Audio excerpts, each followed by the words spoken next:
She was an innocent virgin. He was an older millionaire. Their first night stunned her.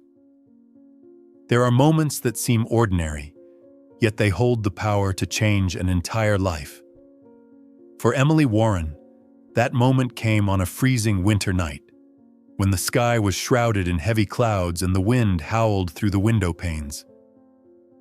Emily was only 15. She sat in the living room, eyes fixed on a book, though her mind was elsewhere, waiting for the sound of her parents' car pulling into the driveway. They had promised to be home early, to bring her favorite pastry. The clock ticked past 10, then 11. Emily whispered to herself, "Maybe the roads are icy, they're just driving slower. It's fine. It has to be fine." When the clock struck midnight, a knock pounded against the door. Urgent, heavy, foreboding. Emily startled and hurried to open it. On the porch stood a police officer, his hat dusted with snow, his eyes weighted with sorrow so heavy it stole her breath. Beside him, the neighbor sobbed uncontrollably, hands trembling. "Are you Emily Warren?" the officer asked, his voice hoarse. "Yes, I am. Is there a problem?" Emily tried to keep her voice steady, but her throat tightened painfully. The man drew a long breath, his gaze dropping. I'm so sorry, Emily. Your parents... There was an accident on the highway. They didn't survive." The world went silent. The only sound left in Emily's ears was the frantic pounding of her heart. The neighbor wept loudly, but Emily stood frozen, her feet glued to the cold tile floor. She heard herself whisper, trembling, No, that can't be true. It's not them. They're coming home. They promised." The officer shook his head gently, offering no further words. From that moment, Emily's childhood ended. The next morning, the house that once echoed with laughter became unbearably still. The dining table no longer held her father's newspaper, nor her mother's warm hands pouring a glass of milk. The family portrait on the wall became a cruel reminder of what had been stolen. Emily sank onto the floor, staring at the picture, whispering as though her parents could still hear. "I'll be good, I promise. Just come back. Please come back." On the day of the funeral, the sky was heavy with gray, the winter wind cutting through skin like blades. Emily wore a thick coat, arms wrapped tightly around herself, but the cold seeped into her bones. She watched as 2 dark coffins were lowered into the frozen ground. Around her, sobs rose and fell, but Emily's eyes stayed dry, as if her tears had been buried with her parents. Death had come too swiftly, too cruelly. Just a day before, her mother had kissed her cheek goodnight. Her father had told that same old joke that made them laugh. And the next day, it was all gone, erased as though it had never existed. That night, in her empty bedroom, Emily clutched her mother's scarf. Its warmth had faded, its scent only faintly lingering, but it was the only thread keeping her from breaking apart. In the darkness, she whispered, "Mom, I'm so scared. Please don't leave me alone." No answer came, only the howl of the wind outside her window. And in that hollow silence, Emily understood. Her life had veered onto a path from which there was no return. After the funeral, Emily had no choice but to move in with Aunt Margaret and Uncle Richard Hale, the only relatives left to her by blood and law. She vaguely remembered their faces from a handful of childhood birthday parties, polite smiles, expensive gifts, and a distance that never closed. To Emily, they were strangers dressed in the guise of family. The Hales' sleek black car pulled up in front of a sprawling mansion at the edge of the city. Emily clutched her mother's old scarf tighter, the last remnant of her past. as unease coiled in her chest. The heavy wooden doors opened. Inside was grandeur. High ceilings, crystal chandeliers spilling cold light, marble floors polished to a mirror's sheen. Emily caught her own trembling reflection beneath her feet, yet all that opulence only deepened the emptiness of the place. Emily. Aunt Margaret emerged from the sitting room, her posture rigid in a dark dress, her gaze sharp as glass. "I expect you to behave properly in this house." Emily lowered her head softly. "Yes, Aunt." Uncle Richard gave her a perfunctory nod, eyes glued to his phone, never truly seeing her. His indifference made her feel less like family, more like an unwelcome guest. That evening, the three of them sat at a long dining table draped in white linen. The only sound was the clink of silver against porcelain, steady and hollow. Emily forced herself to swallow each bite, though her stomach knotted tight. Each time she lifted her gaze, she met either Margaret's weary disapproval or Richard's detached apathy. "Are you planning to continue your studies?" Margaret asked, her tone more judgment than inquiry. I want to study fine arts," Emily answered quietly. Margaret's lips curved in a faint, dismissive smile. "Art will get you nowhere. You'd better be practical if you intend to stay under this roof." Emily froze, the fork trembling in her hand. In that instant, she understood. Within these walls, her dreams and feelings held no weight. That first night, she was led to the attic room, the only space left unoccupied. Though clean and orderly, it felt like a forgotten corner. Emily placed her mother's scarf beneath her pillow and stared at the cold ceiling above. Tears welled in her eyes, but she swallowed them back. "Don't cry. You have to be strong," she whispered to herself. Yet inside, the emptiness spread like an open field with no end.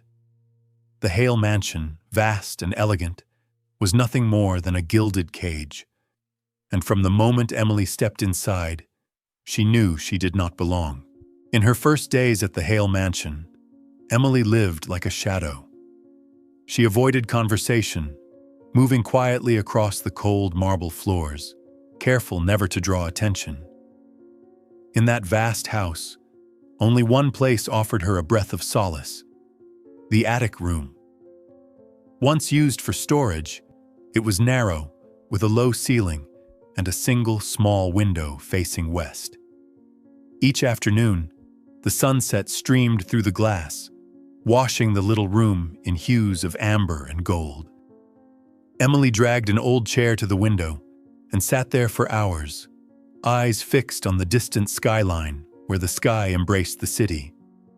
In those moments, she imagined herself somewhere else, somewhere her parents were still alive, still smiling, their laughter filling every corner of a home that no longer existed.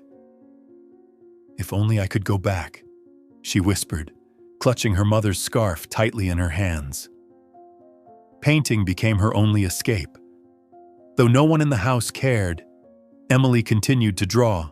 On wrinkled sheets of paper, she sketched the park her father once took her to, the great oak tree where he had lifted her onto his shoulders. Her mother's face turned softly toward the light. Each stroke was a fragment of memory, a fragile thread tying her to the world she had lost. Once, Margaret happened upon her sketchbook. She glanced briefly before remarking coldly, "Drawing won't help you. Better learn to do something useful around the house." Emily said nothing. She clutched the sketchbook to her chest and fled to the attic, her heart aching.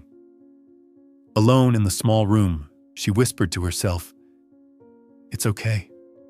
As long as I can paint, they'll still be here." At night, she lay curled on the narrow bed, wrapped in shadows. Her hand always reached for her mother's scarf beneath the pillow, holding on as if afraid of losing it too. The scent had faded, faint and fragile, yet it was enough to convince her that a piece of memory remained.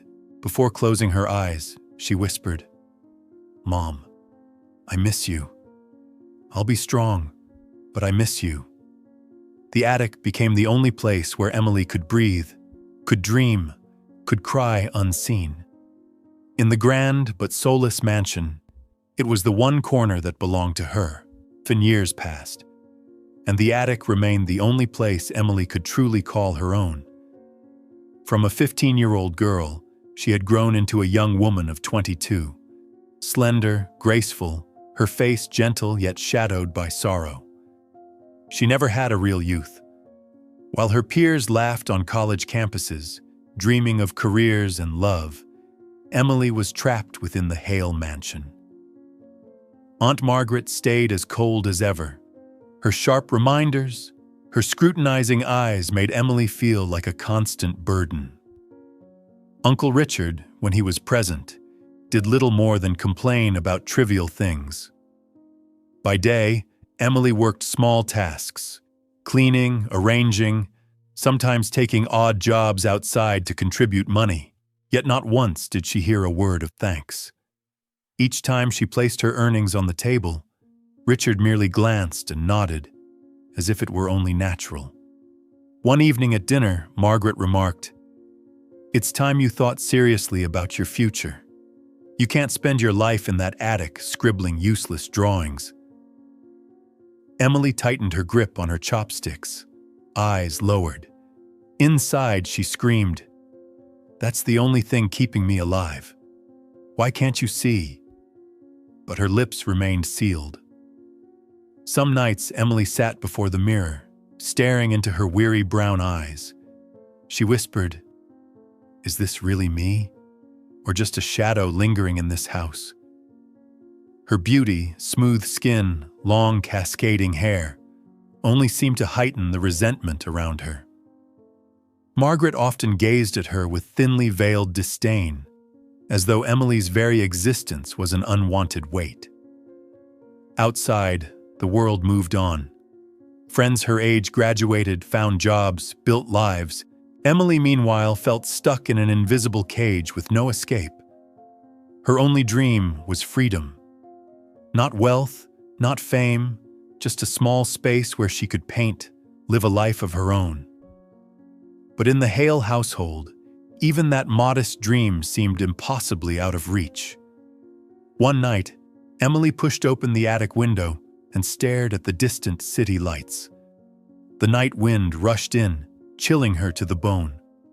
She closed her eyes and whispered, as if to her parents, "I've grown older, but I'm still lost. If you were here, I wouldn't be like this." Tears slipped down, soaking into her mother's old scarf. Emily knew her youth had been stolen in the cruelest way, and no one but her truly cared. That autumn, the atmosphere in the Hale household shifted. Emily could feel it, though no one said a word. One evening, after finishing her chores in the kitchen, she caught faint whispers drifting from the living room. The door was only slightly ajar, spilling a thin strip of yellow light into the hallway. Richard's voice rumbled, low and tense. "We can't delay this any longer, Margaret. They're starting to apply pressure." Emily froze, her heart pounding. "They? Pressure about what?"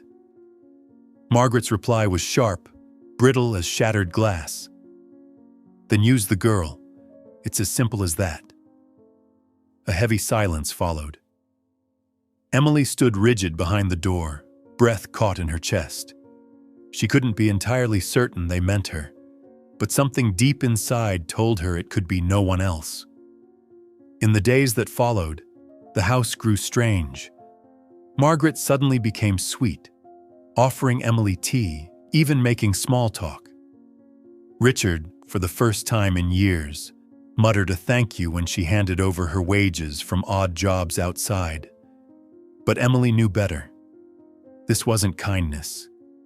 It was preparation. Inside her, A voice whispered relentlessly, "I'm not a piece to be bargained with. What are they planning to do to me?" One afternoon, sitting in the attic, Emily stared out the window, gripping her pencil so tightly her fingertips turned white. She whispered as if her parents could hear, "Please tell me. What are they going to turn me into? I'm so scared."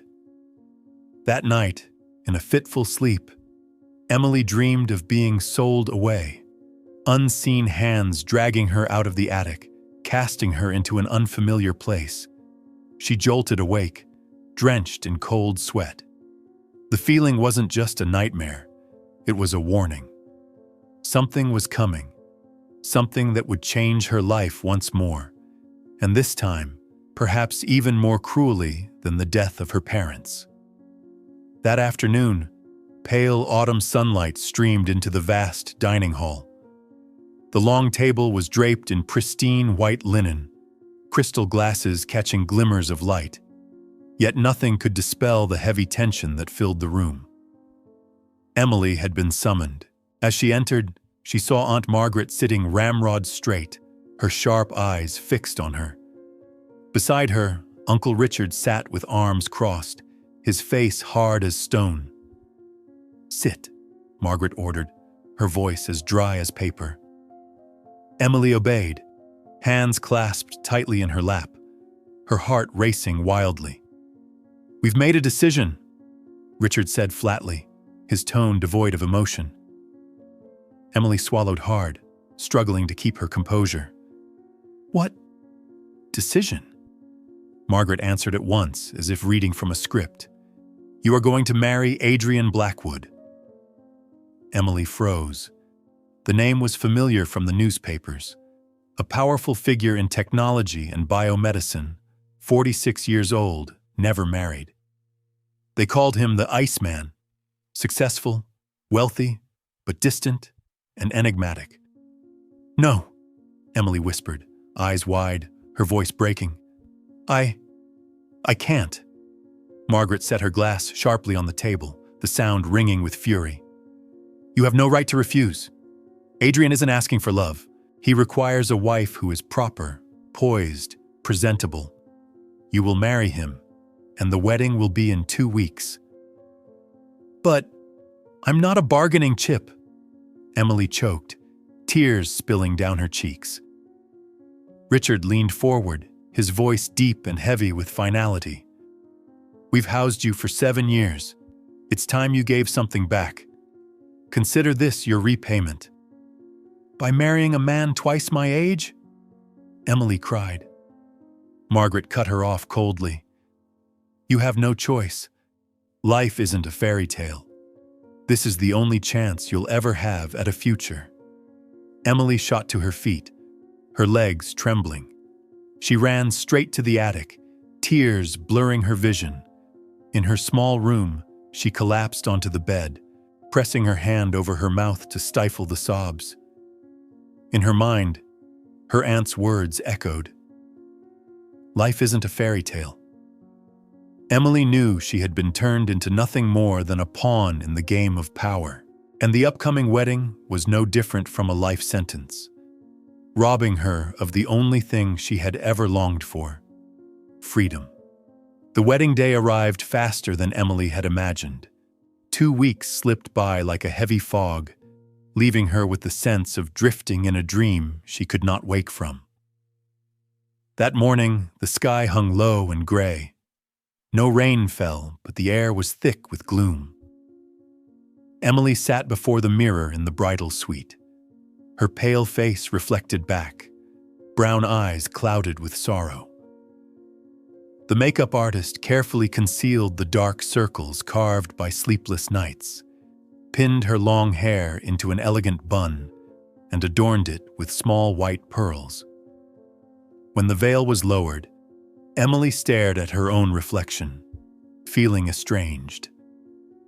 In the mirror was a flawless bride, but inside was a girl trembling as though she stood before the gallows. The door creaked open. Richard entered, adjusting his tie as his eyes swept over her. "You look Acceptable, he remarked, as if appraising merchandise. Emily said nothing, lowering her gaze to hide her trembling hands. Music swelled as they walked down the marble hallway. Chandeliers glittered overhead. Rows of guests turned to look. Hundreds of eyes fastened on her. Emily forced her steps steady, but each one felt heavy, as though she was walking into an abyss. At the end of the aisle, Adrian Blackwood waited. He wore a perfectly tailored black tuxedo, his face composed, his deep blue eyes unreadable. No smile, no greeting, only silence. Richard placed Emily's hand into Adrian's, then stepped aside. Adrian's palm was warm, but to Emily, that warmth could not thaw the ice in her chest. The officiant's voice rang out, but to Emily, it was only a muffled echo. She caught the familiar words. "Emily Warren, do you take Adrian Blackwood to be your husband?" Silence pressed in. Her heart pounded. Her throat closed. She glanced at Richard and Margaret. They nodded firmly, eyes hard and expectant. She lifted her gaze, meeting Adrian's, still calm, still unreadable. A faint whisper slipped from her lips. "I do." Applause erupted. Adrian slid a diamond ring onto her finger. It sparkled under the lights, like a gilded trap. "You may kiss the bride." Emily closed her eyes. Her entire body tensed. But instead of claiming her lips, Adrian's mouth brushed lightly against her cheek. A perfunctory gesture, cold, detached. The hall filled with applause once more. Emily stood motionless, her heart hollow. As she walked beside Adrian, his hand rested lightly on her back. Polite, practiced. Yet to Emily, it was a brutal reminder. From this moment on, she no longer belonged to herself. She was now the wife of a stranger, bound in a marriage without love. After the ceremony, Emily sat silently in the lavish limousine carrying her and Adrian away from the hotel. The heavy wedding gown sprawled across her lap like a cloak of lead, pressing her down into the seat. Outside the window, the city lights drifted past in blurred streaks, distant and unfamiliar. Adrian sat beside her, posture straight, eyes fixed on the passing streets, saying nothing. The silence pressed in, suffocating. Emily's heart pounded, her mind circling the same fearful question. Tonight, what will he do to me? When the car stopped before the Blackwood estate, Emily lifted her gaze. The mansion loomed grand and radiant under golden lights, beautiful enough to belong on a magazine cover. But to her, it was a gilded cage, and she the bird carried inside. Adrian stepped out first, then turned and extended his hand. Emily hesitated for a moment before placing hers in his. His grip was steady but not forceful, guiding her gently into the house. Inside, the staff bowed politely, then quickly disappeared, leaving behind an unusual quiet. Their footsteps echoed against the marble floors, stretching down the vast hallways. At the top of the stairs, Adrian stopped before a large oak door. His voice was low, calm. "This is your room. From now on, it's yours." Emily froze, hardly believing her ears. You won't come in?" His blue eyes met hers. After a moment, he shook his head gently. "No. Emily, I will never force you. Not now, not ever, unless you choose it." Her heart faltered. Those words, simple as they were, shattered the wall of dread she had built around herself. "Then, where will you be?" she asked, her voice trembling. "My study, just across the hall. If you need anything, call for me." Adrian's hand lingered briefly on the doorknob before he stepped back. "Good night, Emily." The door closed softly behind him. Emily stood unmoving in the unfamiliar room, bathed in warm lamplight. She sank onto the edge of the bed, clutching her mother's scarf. Her heart still raced, but now, mingled with fear, was something new. A fragile sense of relief, as though she had narrowly escaped a sentence already written. For the first time since being forced into marriage, Emily realized perhaps Adrian Blackwood was not at all what she had believed him to be. In the first days after the wedding, Emily lived in a state of waiting. Every step, every sound made her flinch, as though at any moment Adrian would come and demand what she could not refuse. But it never happened. Adrian was seldom near. They crossed paths at breakfast, sometimes at dinner. He remained composed, courteous, and strangely, he never touched her beyond polite gestures. What unsettled Emily wasn't his distance. It was the quiet signs he left behind. One morning, she woke to find a steaming cup of chamomile tea on her vanity, the exact kind she had once mentioned in passing to a servant. She touched the porcelain cup, warmth seeping into her palm while her heart trembled. How did he know? Another night, she had left the window open when unexpected rain swept in. Cold wind chilled her restless sleep. When she woke, an extra blanket covered her. On the chair nearby lay a neatly folded towel and a handwritten note. "You were sleeping soundly. I didn't want to wake you. Don't stay cold. A." Emily sat in silence for a long time, fingertips tracing the careful strokes of his handwriting. A sharp ache stirred in her chest. She couldn't tell. Was it duty or genuine care? One morning, heading down to the kitchen, she found Adrian there. He wore a dark shirt, sleeves rolled up, tall frame steady and calm. The coffee pot hissed softly on the counter. He turned, his gaze softer than usual. "Chamomile tea for you," he said, sliding a cup toward her. Emily blinked, startled. "You knew I liked this?" Adrian only shrugged lightly. "Heard you mention it once." Then he asked, his voice low but not cold, "Did you sleep well?" Such an ordinary question, yet to Emily it sounded like a luxury. How long had it been since anyone had cared enough to ask? She pressed her lips together and nodded.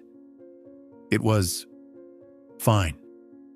He didn't press her further, only nodded, his eyes steady, quietly profound. That night, Emily sat by her bedroom window, her mother's scarf resting in her lap. She stared at the city lights beyond the Blackwood grounds, her heart unsettled. What kind of man is he, she wondered? A calculating figure, or someone just as lonely as I am? The answer eluded her, but she knew those small gestures had planted something unfamiliar in her chest. No longer only fear, but a gentle stirring, fragile and unformed. For the first time in years, Emily's heart trembled not only from dread, but from something else, something tender, like a sprout pushing through ashes. As time passed, Emily began to realize Adrian's silence was unlike Margaret's coldness or Richard's indifference. Within his quiet was something else, an attentiveness, as if he was always listening without intruding. That afternoon, they sat in the library. Adrian was reading a thick file, while Emily sketched in her small notebook across from him. The golden light through the window cast an unusual warmth across the room. Adrian looked up, his eyes landing on her page. "You're drawing that oak tree again?" Emily nodded. "It's where my father used to carry me on his shoulders. I remember feeling safe and free." Adrian leaned back, silent for a moment. "What was your father like?" The question startled her. Few had ever asked about her parents. She smiled sadly. "He was gentle, always making up silly stories just to make me laugh. And my mother," her voice caught. "She was kind. She always told me, 'Emily, you don't need to be perfect. You just need to be kind.'" Adrian's hand tightened slightly on the table. After a pause, he spoke slowly. Very different from my family. My mother saw compassion as weakness. She'd remind me, never soften or you'll be crushed. My father, he taught me to calculate, to control, but never how to love. Emily looked at him, and for the first time she saw a hollow space in his blue eyes, a loneliness that mirrored her own. That night, the nightmare returned. Screeching tires, blinding headlights, her mother's desperate cry. Emily woke with a jolt, sweat soaking her shirt. Unable to bear the weight, she fled into the hallway. Light spilled from Adrian's study. She knocked softly. The door opened almost at once.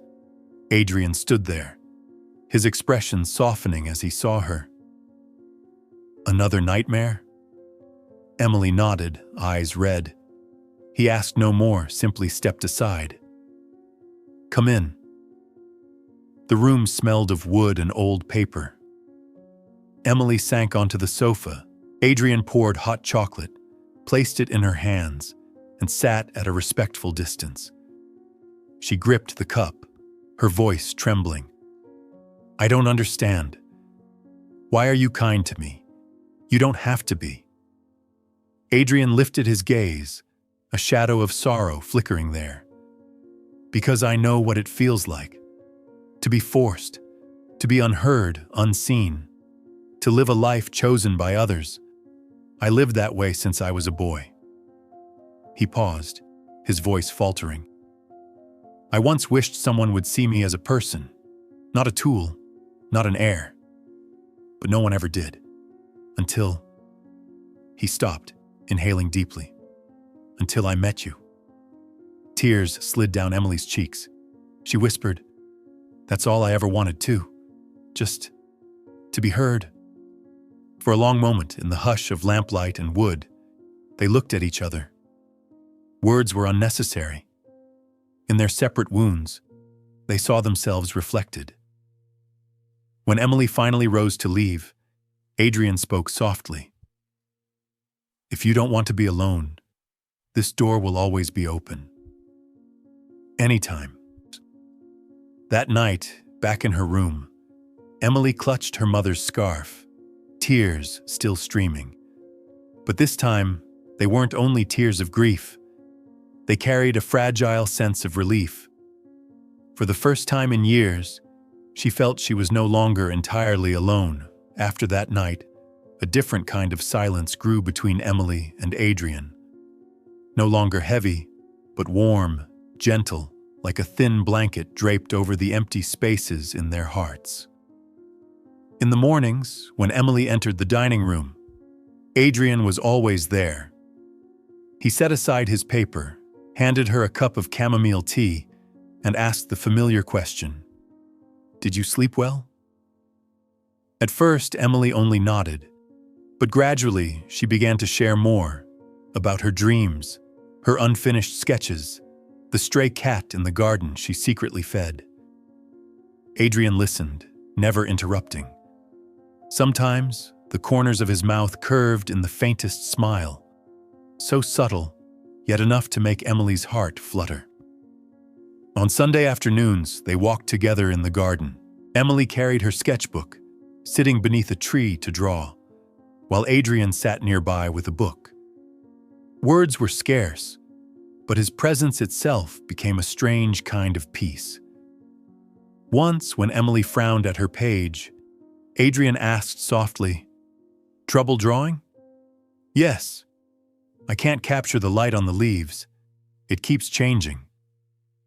Adrian paused, then said, Then draw the feeling you see, not the thing you see. Emily looked up, startled. Such a simple suggestion, yet piercingly true. She realized he wasn't only a man of logic, he understood the heart as well. At night, the nightmares still returned, but Emily no longer feared facing them alone. Sometimes she knocked on the library door, finding Adrian at his desk, his eyes softening when they met hers. He didn't press her with questions, A cup of hot chocolate and his quiet presence were enough to make her feel safe. One rainy evening, Emily lingered at the threshold of his study. She drew a breath, then whispered, "Adrian, I don't know what to call this. Maybe it's not love yet. But when I'm near you, I don't feel lost anymore." Adrian set his book down, turning fully toward her. "Emily, I will never touch you unless you want me to. But if one day you choose..." He paused, his voice low. "I'll be here." Emily met his blue eyes. They were no longer icy walls, but a vast ocean, quiet and waiting. She stepped closer, slowly, and pressed her lips to his, a hesitant kiss, trembling yet real. Adrian did not rush. He kissed her back with such tenderness it made her chest ache. That night, they came together not out of duty, but out of choice. And within that choice, a true love had begun to bloom. Emily and Adrian's love did not bloom in music or grand vows. It grew in silent breakfasts, quiet walks in the garden, in glances exchanged without need for explanation. But one day, Adrian decided the world had to know the truth. One morning, as Emily prepared her tea, Adrian entered, his eyes steady yet sharp. "This afternoon, there's a major Blackwood press conference. I want you to come with me." Emily looked up, startled. "A press conference, but what does that have to do with me?" Adrian held her gaze. "It does, because this time, it won't only be about business." All day, Emily's nerves fluttered. A premonition stirred within her that something important was about to unfold. The conference was held in a grand hall. Hundreds of reporters and investors crowded in, flashes popping incessantly. Emily sat in the front row, her hand gripping her mother's scarf hidden in her dress pocket. Adrian took the podium. He spoke of projects, profits, expansions. His voice was firm, calm as always. But when he finished, he paused, his blue eyes finding Emily. "Before we close today," Adrian said, his tone warm and steady, "I want to share something personal." The room rippled with whispers.